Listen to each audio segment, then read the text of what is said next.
Hey everyone, I'm Billy and welcome back to the Perantau Podcast. Dunia seni itu dunia yang indah.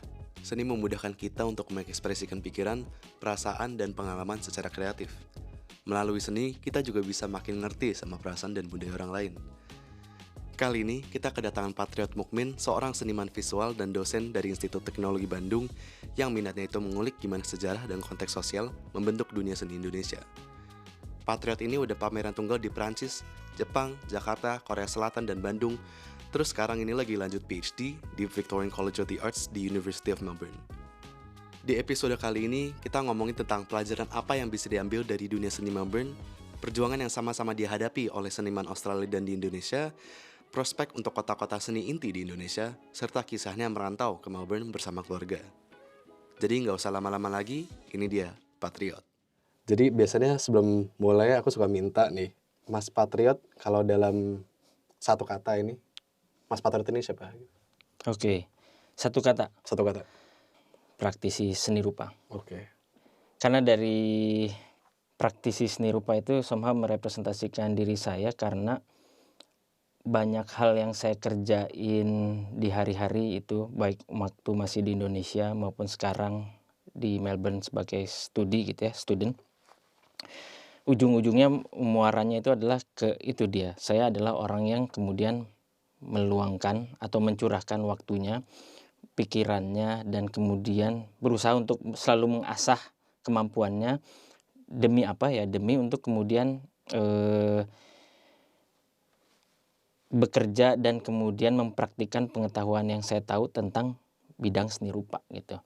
Dan fakta bahwa saya juga ngajar, seringkali pengalaman yang saya dapat di lapangan itu saya bawa ke kelas.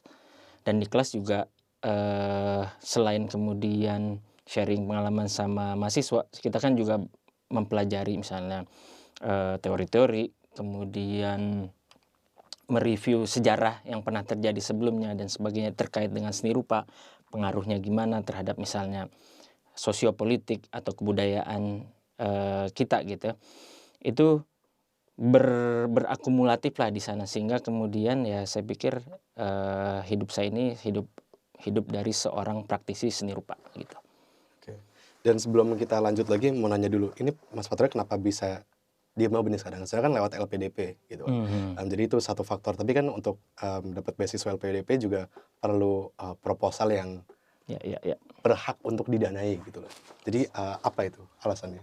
Siap. Oke, jadi pertama info awalnya, sekarang saya di Melbourne sebagai mahasiswa PhD di jurusan Visual Art. Kampusnya itu Victorian College of Art, Faculty of Fine Arts and Music, University of Melbourne di South Bank. Nah, jadi kalau boleh cerita itu mulanya itu tahun 2015. 2015 itu bulan Desember saya ingat, saya diundang ke Melbourne. Saat itu saya ikut pameran namanya Shout Contemporary Indonesian Art 2015. Dan pameran Shout itu masuk dalam bagian acara besar namanya Mapping Melbourne.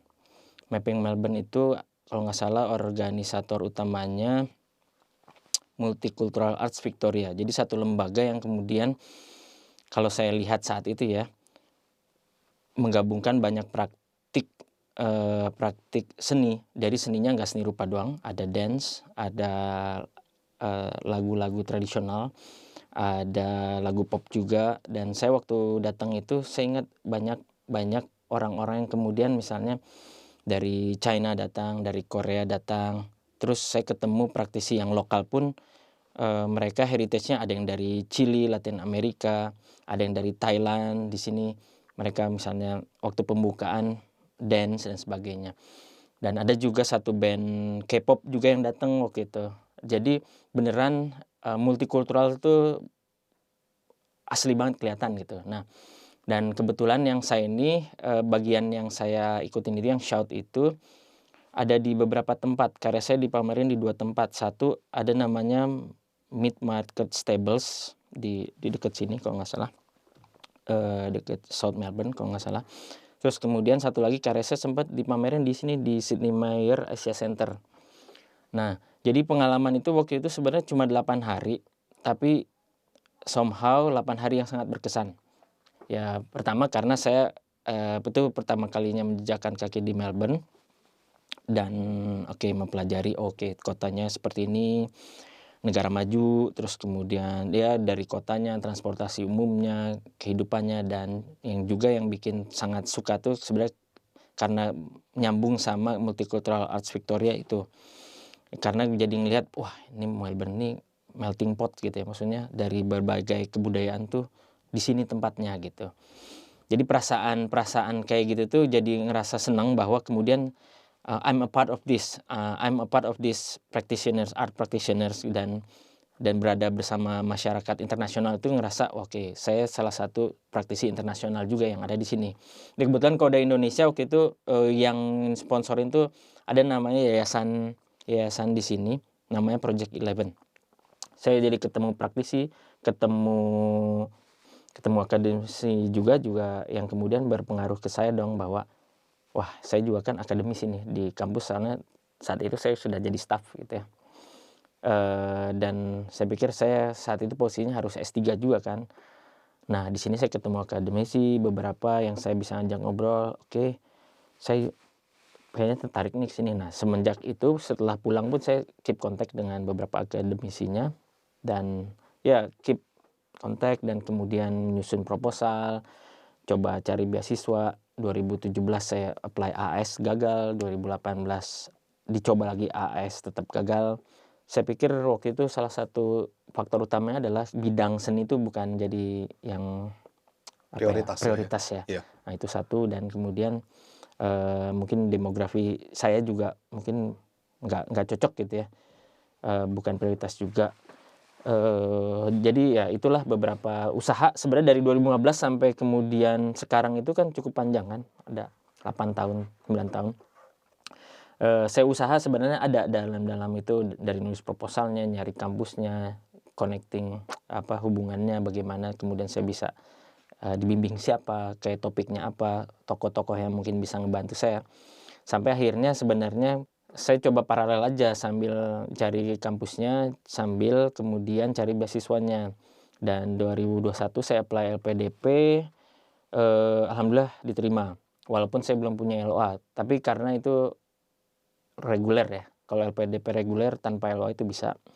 Dan kebetulan karena waktu itu pandemi, saya dikasih waktu 1,5 tahun untuk cari LOA. Dan alhamdulillah pas 2022 itu saya ketemu, jadi calon supervisornya jadi ada 2.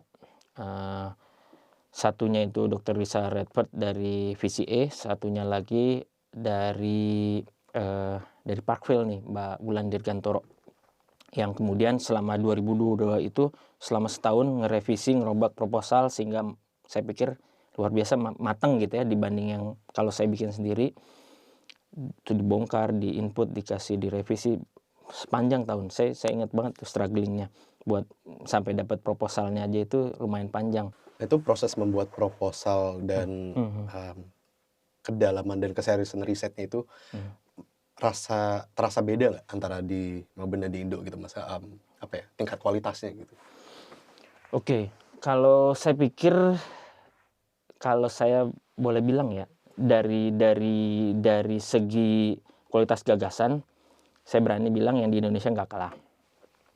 Kan kita kalau di Indonesia tuh agak ketat sama sistem yang dari mulai pendahuluan, teori, konteks, terus kemudian pembahasan, conclusion, itu kan lumayan ketat gitu ya, dan untuk ngebahas di situnya itu kadang effortnya gede banget. Nah, kalau yang di sini saya pelajari, chapternya tuh nggak seketat itu, dalam artian nggak harus kayak gitu. Kita bisa cukup kreatif bikin chapter yang kemudian disesuaikan sama kebutuhan penelitian kita. Yang saya pikir itu hanyalah beda ideologi atau beda ciri khas gitu ya. Bagaimana kemudian penelitian pasca sarjana atau penelitian doktoral itu dibawa ke dalam bentuk tulisan akademisnya misalnya seperti itu. Yang kerasa memang asik itu saya pikir pengalaman melihat kampusnya, teknologi IT-nya, fasilitasnya, workshop-nya, SOP studionya, SOP bengkelnya gitu, itu saya pikir yang di Indonesia harus bisa belajar lebih banyak sih dari teknis-teknis kayak gitunya. Nah, sebagai seorang seniman yang emang udah berkarir nih sejauh ini ya, dan apalagi di ITB kan ya, udah jadi dosen juga kan. Dan kata tadi juga Mas Patrit sempat bilang proses dan metode Mas Patrit kalau ketika mengajar gitu ya. Jadi sekarang gimana nih rasanya udah balik dari mahasiswa kuliah lagi nih? Dan apa perbandingannya gitu antara pas jadi mahasiswa di Bandung dan mahasiswa di sini gitu? Ya. Pertama mungkin kalau saya karena lama di ITB gitu ya, jadi cukup nyantol gitu ya, maksudnya cukup senang dengan pengalaman saya di kampus gitu, baik waktu itu masih sebagai mahasiswa maupun sebagai dosen. Dan saya kan di sana dari 2005, dari pas mahasiswa S1 itu sampai kemudian misalnya jadi dosen itu 2015, saya melihat kok perkembangan gitu ya. Kalau misalnya dari kurikulum ada perubahan, dari kemudian fasilitas juga ada perubahan, apalagi yang misalnya beberapa tahun terakhir saya pikir ada semangat dalam misalnya infrastrukturnya, pengen mengubah misalnya fasilitas studio, fasilitas bangunan, fasilitas kemudian kampus kita itu, dan kerjasama internasional itu ditingkatkan. Saya pikir itu baik ya di belakang. Nah, tapi kemudian ketika saya di sini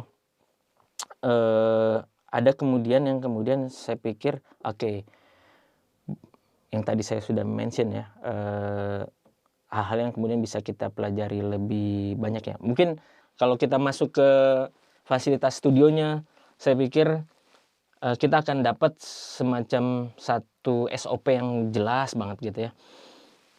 Saya pikir misal mau bengkel patung, kita mau ke bengkel 3 dimensional, di situ kan ada peralatan berat yang sangat berbahaya gitu kan, gergaji, terus kemudian ada cor logam, terus kemudian ada misalnya resin gitu ya, terus ada bahan-bahan kimia, ada api, ada tungku segala macam. Nah, dan itu tuh setelah kita masuk itu jelas, itu yang di tempat-tempat yang berbahaya ya, bahkan di tempat yang misalnya studio biasa aja dijelasin, ada induksinya dulu. Oke.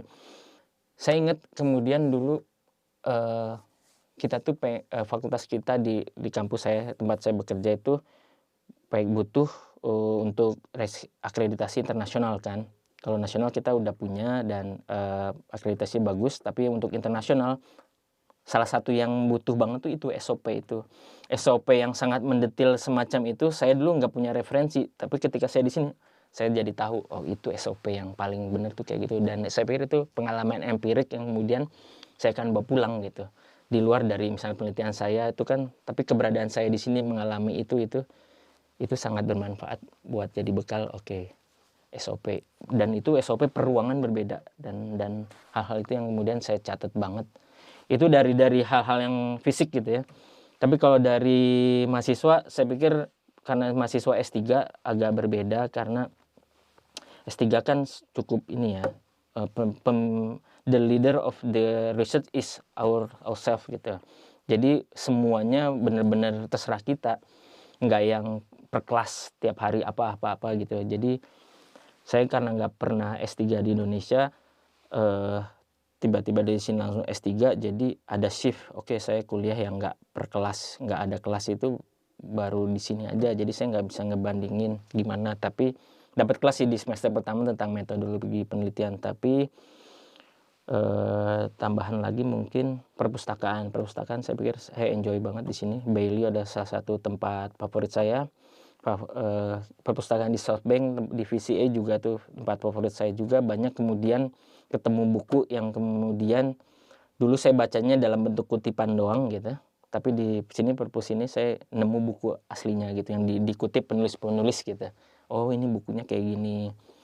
Dan saya pikir berada di sini terekspos oleh sumber-sumber yang langsung kayak gitu enak. Yaitu beberapa hal yang kemudian terasa room for improvement buat kalau saya nanti balik gitu sih. Nah, kalau dari proses belajar dan mengajarnya gitu kan, soalnya kan ya Mas Patrit juga sebagai dosen udah punya sudut pandang sebagai guru juga gitu kan, gimana untuk ngajarin orang-orang lain gitu. Dan sebagai PhD candidate di sini, itu ada yang terasa beda nggak sebagai dari sudut pandang seorang mahasiswa dan melihat cara mengajarnya gitu, dan apakah bisa misalnya orang-orang di sini suka kasih contoh, oh di sini lebih egaliter gitu misalnya, mau tanya-tanya ini tuh lebih gampang soalnya rasanya lebih kayak ngobrol gitu. Hierarki sosialnya di sini nggak seberapa gitu misalnya. Itu Mas Patrio tuh merasakan juga nggak? Iya, itu banget sih. Kayak misalnya pembimbing saya itu yang dari visi itu, Dr. Lisa Redford itu kan pembimbing satu saya, dan sebagai warga lokal gitu, dia tahu banget kan seluk-beluk kota ini gitu kan. Jadi bahkan ketika saya baru datang dan di sini nih, dia mengorganisasi komunitas divisi, kayak guys nih ada orang baru datang ke Melbourne butuh bantuan, langsung dia ngumpulin orang, siapa yang bisa nyumbang ini, nyumbang AA misalnya, apalagi kita kan harus cari rumah kosongan, siapa bisa ngasih kasur, siapa bisa ngasih selimut, siapa bisa ngasih bantal gitu. Jadi dia yang mengorganisasiin. Dan waktu saya pindahan pun kan dari tempat tinggal sementara sampai ini, dia itu nyewain van buat saya dan dia nyetirin saya gitu. Jadi ini profesor, maksudnya pembimbing S3 saya mau nyetirin van buat saya pindahan gitu. Itu saya itu menyentuh ke hati yang paling dalam nggak sih, kayak gitu-gitu kan. Wah itu satu pelajaran yang kalau tadi dibilang egaliter itu faktanya gitu ya, maksudnya oh iya ya, dan asik gitu. Dan ketika udah mulai bimbingan pun dia bisa dengan apa ya, dengan easy gitu, ayo ketemu di mana, oke gue datang ke tempat lu deh, katanya dia gitu. Dia ngeliat progres yang udah lu kerjain apa aja gitu, habis itu dia kasih komen, dia ngasih referensi, lu baca buku ini, lu ketemu orang ini, lu datang ke sini gitu. Terus lu harus berangkat mau ke Sydney misalnya, waktu itu saya sempat ke Sydney lihat sini Biennale, dia ngasih referensi, lu harus datang ke sini gitu.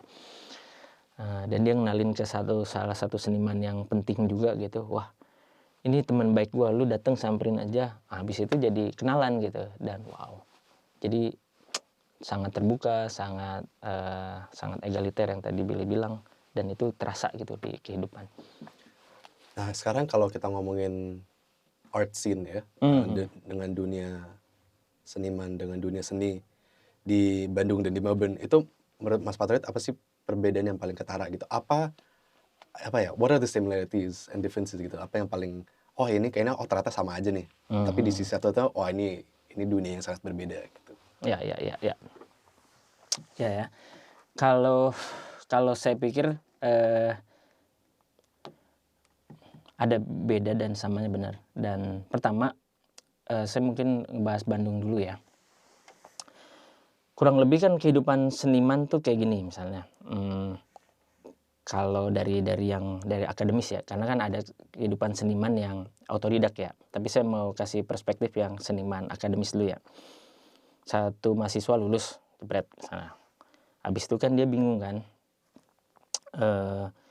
gue mau ngapain habis lulus, jadi seniman, atau gue kerja kantoran, atau gue ngelamar PNS, atau gue kerja di bank, atau jadi desainer, bikin merchandise dan sebagainya apa gitu kan.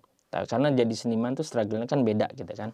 Nah misalnya anggap nih anak mau jadi seniman, perjuangannya tuh akan kayak gini. Dia biasanya akan ngumpul sama 2-3 temannya yang umum ya. Ini nggak selalu terjadi tapi yang umum. Nyewa satu kontrakan gitu. Karena seniman tuh kan butuh studio ya. Pas di kampus dia ada studio di kampus. Kalau udah di luar kampus itu dia butuh ruang. Kalau kamar kos-kosan doang tuh nggak bisa gitu. Cuma satu kamar segini misalnya nggak bisa. Jadi dia biasanya patungan sama temennya nyewa kontrakan, misalnya di Bandung, di mana daerah mana yang masih bisa terjangkau, ada ruang tengah itu bisa sharing buat bekerja. Nah dari sana dia nyari duitnya gimana, pameran, entah itu diundang, entah itu open call, entah itu misalnya bikin sendiri. Nah sometimes karyanya kejual, dia bisa punya uang gitu kan. Tapi banyak juga yang kemudian dia harus double jobs gitu ya, maksudnya harus kerja satu hal lagi sambil membiayai karyanya gitu kan. Karena ada semacam pandangan bahwa kamu harus bisa menghidupi dirimu sendiri untuk kemudian menghidupi karya kamu juga gitu. Nanti in the long run baru berbalik si karya bisa menghidupi gitu kan. Dan itu nggak semua orang bisa hidup kayak gitu kan. Nah itu saya pikir prinsip kayak gitu di sini juga ada, bahwa para visual art atau fine arts graduate tuh juga saya banyak nemu yang harus double job. Ada yang jadi perawat, ada yang jadi misalnya kerja desain, ada yang jual merchandise, untuk kemudian dia tetap misalnya ngebangun ideologi karyanya gitu ya. Itu saya pikir similaritas ya. Oke, itu satu similaritas. Jadi struggle as an art practitioner itu real, dan saya bisa nemuin itu di mana-mana. Ternyata di Bandung ada, di sini juga ada. Dan kalau saya pernah berapa kali misalnya residensi di beberapa kota lain, misalnya di negara lain, mirip gitu juga. Itu ada kita nemuin karena praktiknya seperti itu. Dan bedanya paling saya pikir skala.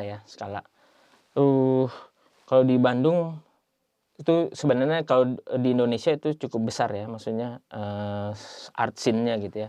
Kan Jakarta, Bandung, Jogja, Bali itu klasik gitu ya, maksudnya seni rupa modern, maksudnya seni rupa yang kita tahu sekarang sebagai seni visual itu banyak praktisnya dari sana. Walaupun kalau kita lihat Makassar itu juga degup seninya kencang, di Semarang juga, Surabaya banyak kolektor, Magelang banyak kolektor. Tapi kalau misalnya yang roots, akar dari misalnya youth movement gitu, akar rumput gitu misalnya, Jakarta, Bandung, Jogja itu memang paling berdegup. Nah, tapi kalau saya compare sekarang di Melbourne, walaupun saya mengalaminya parsial gitu ya. Oke, saya misalnya ketemu temen, oh dia mau pameran di galeri A, oke gue datengin gitu. Nah, datang. Terus lu harus datang ke museum nih, NGV misalnya. Oke, datengin. Wow, NGV kan koleksinya luar biasa gitu ya, karena itu state owned gallery gitu ya. Terus ternyata NGV punya cabang ada di Ian Potter di Flinders juga situ. Terus ternyata lihat Instagram ada galeri di sini juga, didatengin. Di sini datengin. Ini udah hampir setahun masih belum kegapai semuanya gitu. Baik itu yang kemudian yang resmi kayak NGV dan cabang-cabangnya, baik itu yang kemudian artis inisiatif yang di-run oleh seniman gitu, atau base dari studio, atau base-nya itu dari skill kayak Australian Tapestry Workshop. Itu saya datengin, saya pernah ikut workshopnya sekali. Itu banyak banget. Bahkan kalau mau dieksplor lagi sampai di Mornington Peninsula ada galerinya gitu. Dan waktu saya ke Sydney, ke Canberra, itu juga ternyata ada state owned gallery yang levelnya kayak NGV juga kan. Ada NGA di Canberra, National Gallery of Australia. Di Sydney itu ada namanya Art Gallery of New South Wales. Itu yang level koleksinya itu yang bisa mengoleksi karya jutaan dolar gitu. Dan saya jadi paham soal level, karena misalnya ini negara yang secara ekonomi tinggi, negara itu bisa ngebiayain satu institusi yang bisa ngoleksi karya harganya jutaan dolar kayak gitu. Itu satu yang saya bisa kontrasin sama di Indonesia gitu. Itu satu. Belum lagi kalau saya datangin tuh patronnya banyak, orang-orang misalnya orang-orang kaya filantropis yang punya banyak uang mendonasikan uang atau enggak mendonasikan karya koleksinya mereka gitu ke lembaga-lembaga itu. Dan itu namanya bererot gitu, banyak A, B, C, D. Itu di NGV ada, di NGA ada, di Art Gallery NSW itu ada. Jadi saya pikir itu satu yang di Indonesia nggak segitu besarnya gitu. Dan kalau dari bawah gitu, institusi yang kemudian bergerak dari bawah, saya pikir di Indonesia saya bangga sih, banyak dan berdegup kencang. Tapi di Melbourne ini saya udah hampir setahun, saya masih banyak ada list yang belum saya kunjungin. Jadi karena kayaknya mah seni rupa itu, visual art itu parts of their culture gitu, parts of the local culture. Jadi itu bukan impor, itu memang ada di dalam seharian. Jadi kesempatan untuk berkembangnya itu tuh secara natural, walaupun sama-sama struggling ya praktisinya, itu bisa lebih besar gitu. Dan kalau saya baca koran gitu,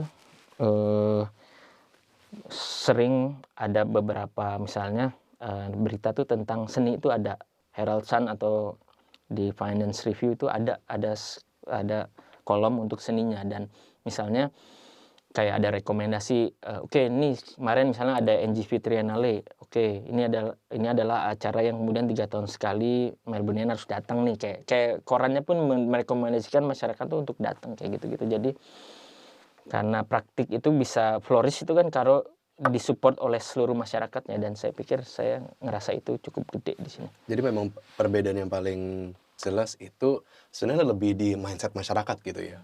Apakah itu secara gemblang-gemblang didorong in the public atau enggak gitu ya. Masyarakat dan aparat. Pemerintahan juga ya.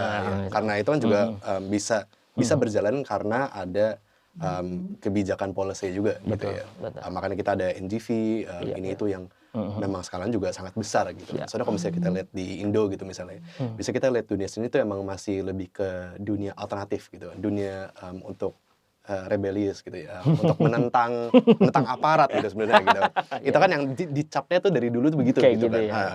Dan biasanya itu jadi sebuah medium untuk berprotes gitu, bisa dunia seni gitu ya, di Indo ya. Kalau di sini walaupun ada, tapi banyak yang lebih terstruktur, lebih udah dunia birokratik juga gitu, di mana itu bukan sebuah rebellious form of art lagi gitu. Apalagi kalau misalnya kita lihat katakanlah graffiti mural gitu kan. Betul. Walaupun di sini ada yang graffiti yang sebagai rebellious act gitu ya, untuk menentang aparat, tapi ada juga yang didanai oleh pemerintahan untuk mencantikkan kota gitu ya. Dan kira-kira itu di Indonesia bisa nggak suatu hari kayak gitu juga? Oke, iya. Saya pikir baru Jogja yang secara munisipal gitu ya. Munisipal tuh berkaitan sama pemerintah kota gitu ya, pemerintah provinsi. Mereka secara natural muncul dari bawah karena dipraktikkan seluruh masyarakat banyak gitu, dan dinikmati masyarakatnya juga. Kita punya istilah lebaran seni gitu. Kalau dibilang di Jogja tuh ada lebaran seni art jog itu in couple of months, bahkan bulan Juni, bulan depan gitu ya.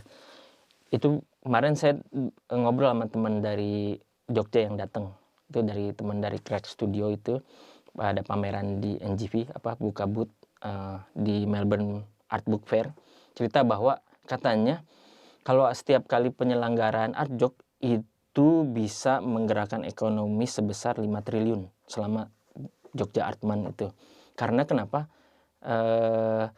Yang datang tuh banyak, nggak cuma turis lokal, bukan turis lokal, bahkan art lover misalnya, pecinta seni, terus kemudian kolektor, bahkan emang yang kemudian masyarakat umum yang pengen kemudian, karena sekarang ada drive visual Instagram gitu ya, maksudnya, dan acara seni itu salah satu tempatnya kita bisa dapat visualisasi yang luar biasa gitu kan. Dan itu drive-nya tuh mengumpul di situ semua. Dan bahkan kalau kita ngomongin yang Project 11 ini, Pak Konfir Kabo itu tiap tahun pasti mengorganisir satu kegiatan untuk pada berangkat tuh ke art jog.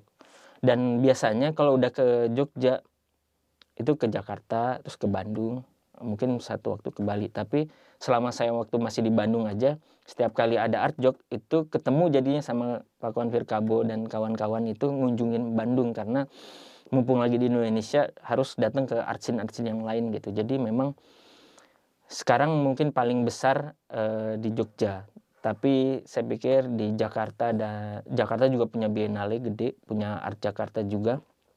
Dan kalau di Bandung saya pikir banyak institusi-institusi yang kemudian aktif terus, kayak Selasar Sonario atau Lawang Creative Space, dan seniman-seniman kita itu selalu ada di art jog, di Jogja Biennale, Art Jakarta atau Jakarta Biennale.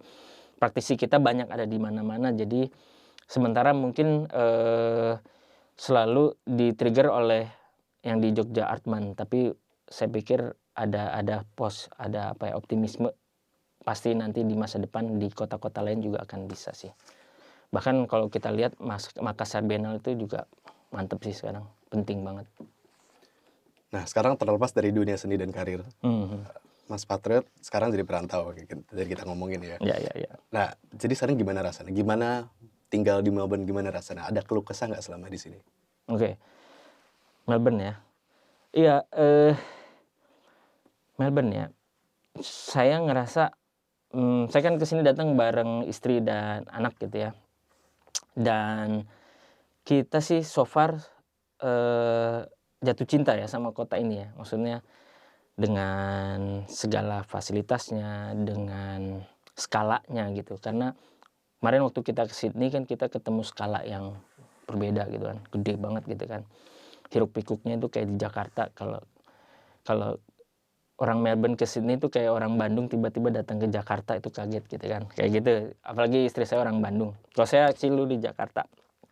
Nah, dan terus kemudian kulturnya saya pikir acara-acara yang kayak misalnya waktu itu ada festival di Sydney Road, jalan ditutup terus kita jalan kaki di sana, orang-orang ada banyak panggung, banyak stand segala macem. Dan Sydney Road tuh saya pikir waktu itu multikultural juga. Itu kita menikmati banget gitu, momen-momen kayak gitu. Momen jalan kaki di trotoarnya, baik itu di suburb ataupun di city-nya. Momen kita kemudian ya ke art gallery, karena saya orang sini, saya sering bawa keluarga tuh ke art galleries gitu ya. Dan so far so good, in terms dari pengalaman dengan kota, itu satu. Dan yang kedua paling yang harus adjust adalah fakta bahwa biaya hidup di sini kan tinggi gitu. Tapi namanya survive gitu ya, kita harus bisa survive dengan segala cara, ya kita masih bisa terus bisa berjalan lah kayak gitu. Dan yang aku ngerasa menarik itu sih, apalagi bagi calon-calon mungkin PhD candidate di masa depan kan tadi Mas Patri juga sempat ngomongin kalau di sini bawa anak dengan visa PhD, anak sekolah gratis gitu kan. Betul. Dan itu buat anak sendiri kan masih kecil ya, masih satu umur 7, satu lagi umur 4 gitu. Mereka mungkin yang umur 4 mungkin belum terlalu merasakan kali ya, tapi kan biasanya kalau misalnya masih kecil tapi umur 7 pasti dia ngerasakan tadinya SD di Bandung gitu, terus tiba-tiba pindah ke sini temennya beda semua gitu. Bahasa ngobrolnya beda semua, bahasa belajarnya juga beda semua gitu. Terus di luar rumah juga kan komunitasnya juga berubah. Nah, itu buat anak sendiri gimana tuh? Betul. Itu menarik nih, kan anak saya yang gede tuh pas pindah ke sini dia baru lulus TK. Jadi ketika kita udah dapat rumah harus masuk SD kan, kita bisa apply buat SD. Dan zero English gitu karena, ya mungkin waktu dia TK ada 1, 2 kata yang dia pelajarin gitu kan. Tapi kan, mungkin atau belajar dari YouTube, zaman sekarang anak dari YouTube. Tapi ya dia nggak speaking English sama sekali kan sebelumnya. Dan waktu itu namanya orang tua kita nyari ke beberapa sekolah kan, dan approach sekolah tuh beda-beda. Waktu sekolah pertama yang datang saya pikir waktu itu peringkatnya lebih tinggi. Waktu saya bilang anak saya zero English, dia agak khawatir sekolah itu. Kayaknya harus ikut preschool dulu yang 6 bulan soal bahasa nih gitu-gitu. Oh gitu, oke siap. Jadi kita tahan dulu nggak daftar situ. Akhirnya saya pindah ke sekolah, kemudian sekolah itu banyak komunitas Indonesianya kebetulan. Banyak PhD atau master yang anak-anaknya sekolah di sana. Dan ketika ngobrol sama wakil kepala sekolahnya, justru asik gitu ya. Dia approach-nya berbeda, nggak yang sebelumnya yang harus nyuruh nih anak belajar bahasa Inggris 6 bulan dulu misalnya. Ini wakil kepala sekolahnya bilang, masukin aja, dia bilang 2 bulan juga ntar bisa ngomong cas-cisus gitu. Wah asik banget kan, kalau kayak gitu kan kita nyaman kan. Terus dia juga bilang tuh di sini banyak orang Indonesia, ada kali misalnya saat itu 6-7 anak dari Indonesia walaupun beda grades gitu ya. Bisa kok nanti tinggal ngobrol aja gampang gitu kan. Wah kalau udah kayak gini kan kita Langsung tenang hati. Wah udah nih, ini kayak magnet gitu. Dan apalagi fakta bahwa itu sekolah kan, tiap sekolah di SD tuh ada yang kelas bahasa asing gitu ya. Ada yang Italian, ada yang Greek, ada yang mungkin bahasa Arab atau mungkin bahasa apa. Dan sekolah itu kebetulan kelas bahasanya itu bahasa Indonesia. Jadi pas anak saya masuk sekolah dan dia masuk kelas bahasa Indonesia, dia paling jago. Ya dan ya itu bikin memudahkan dia, kerasan ya, yang anak pertama ini. Jadi dia tanpa,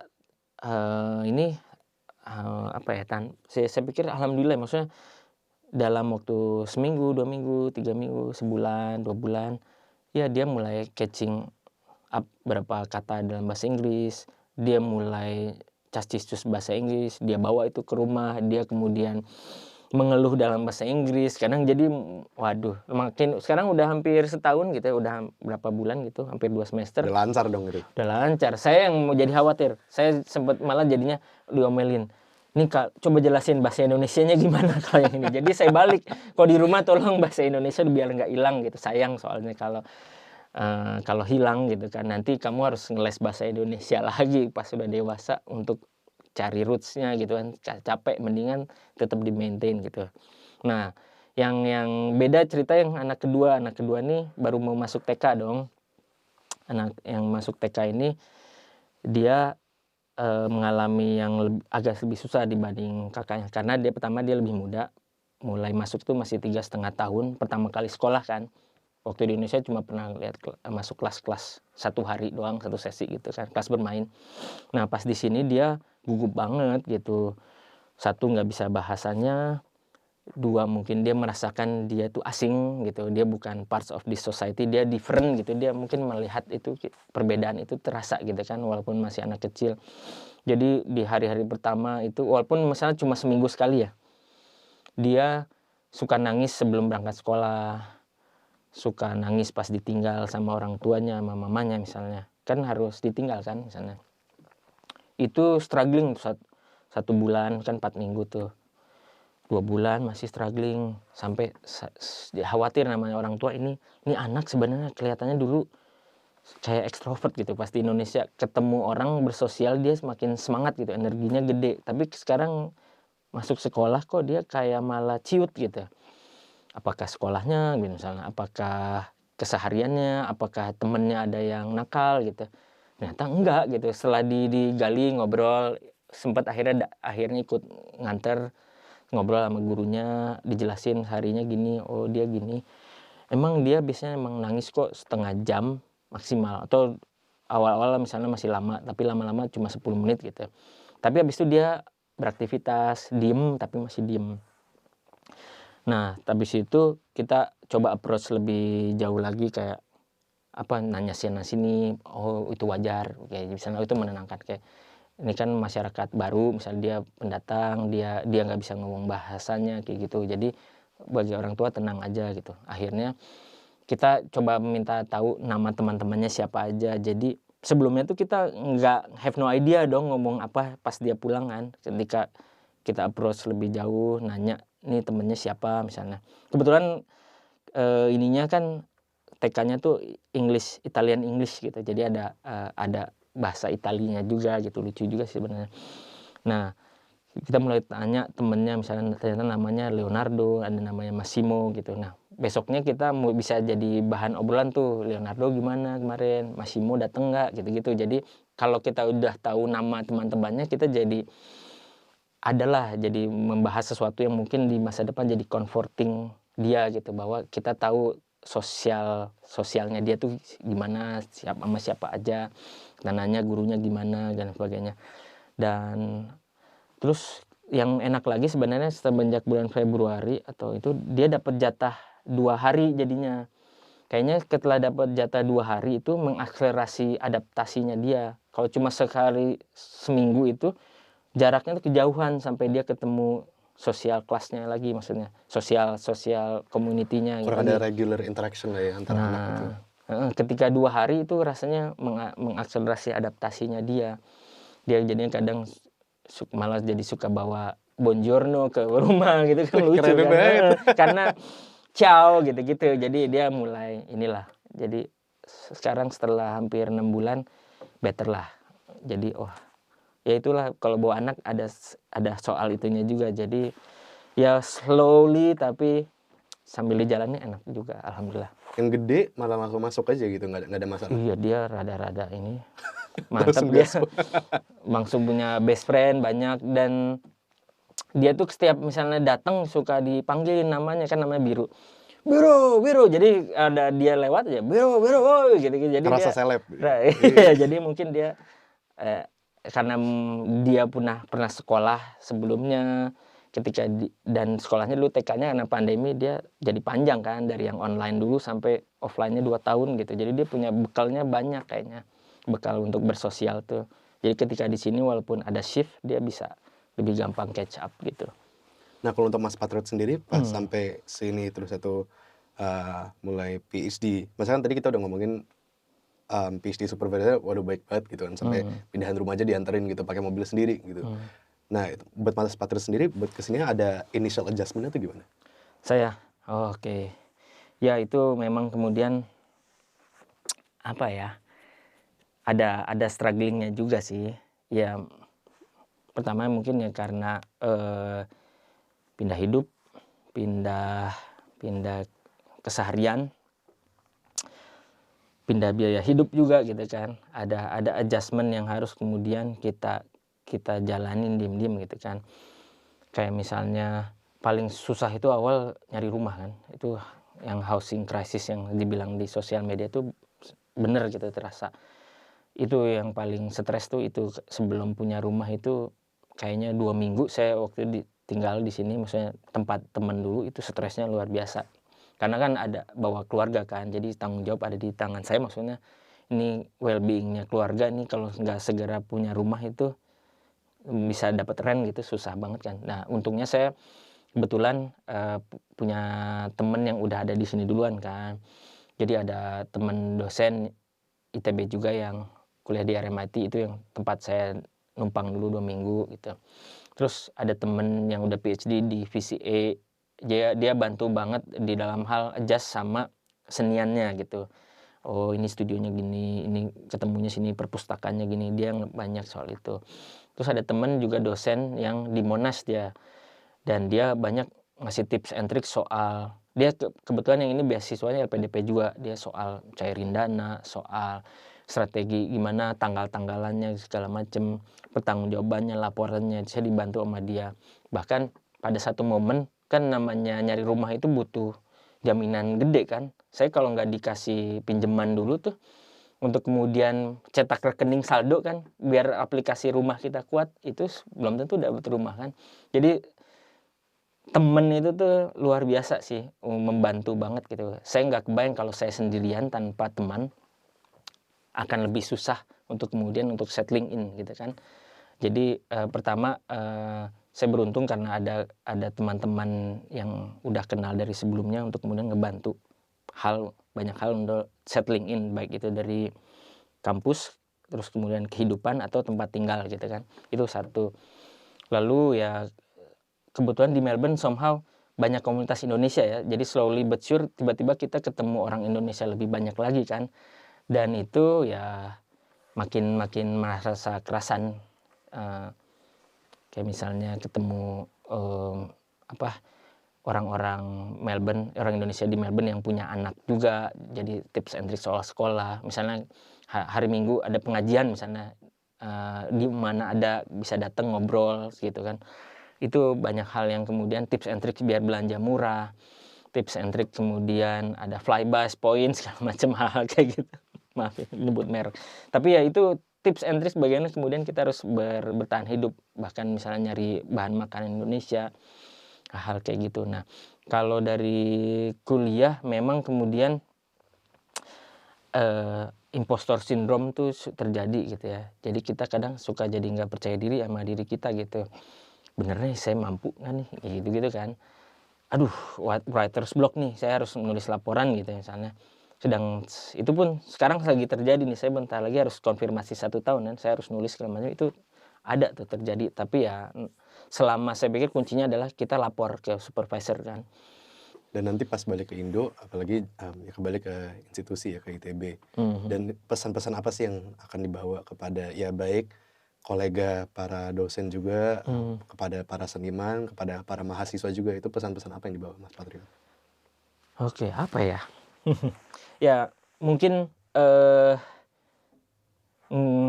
saya yakin, pengalaman saya yang di sini akan menambah itu cuma small fraction gitu, maksudnya karena orang-orang yang ada di sana, misalnya terutama yang staf pengajar, saya pikir pengalamannya juga gila-gilaan maksudnya. Jadi saya akan cuma menambah warna. Jadi, cuma menambah warna, misalnya di sekolah kita tuh ada yang German school gitu, lulusan para lulusan dari Jerman, ada dari misalnya Japanese school tuh ada, itu warnanya tersendiri. Terus kemudian ada yang doktoralnya ITB, itu juga warnanya tersendiri. Dan saya pikir sekarang saya mungkin akan ngasih warna Australian School misalnya, karena temen kan ada yang lagi di RMIT, temen ada yang lagi di Monash, temen ada yang lagi di ANU gitu.